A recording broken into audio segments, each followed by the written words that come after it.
When we're looking at our, analysis, and when I'm, pulling up a check-in and I'm looking at Sarah's stuff, the first thing I always look at is data. We don't get emotional over anything that we're seeing. We go straight to the visuals, and we recapped on this today. Super impressive level of change between last week and this week. And there were some really good markers that showed me, though, that we're holding on to the muscle, which is great. However, if I had not have made those adjustments, that might not have been the case in the next 2 weeks. So when I'm looking at it, I go straight to my visuals first, and we saw a little bit more sharpness through the glute tie-in. We're starting to see more sharpness through those hamstring splits. We're getting a lot more detail even in the upper body, but the upper body is staying really stable, as are all of her limbs, which is great.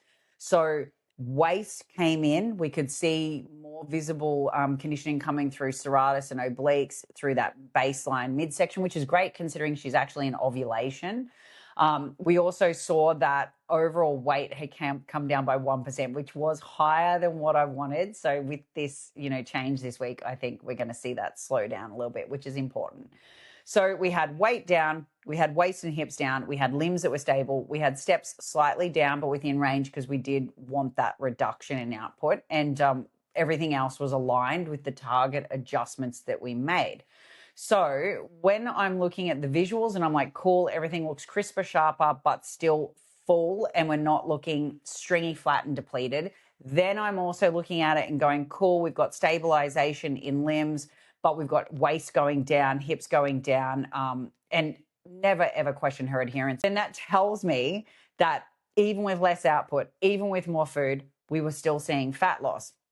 Now, that's a really strong signal that the previous setup, as I said, had we have kept going, would have been too aggressive. Within the next week or two, we would have seen a stringy, flat, depleted, not fantastic physique that we want. So the adjustment at the moment is improving the quality of our deficit, right? Which will improve the performance in the gym, the recovery markers, but also our finish on stage.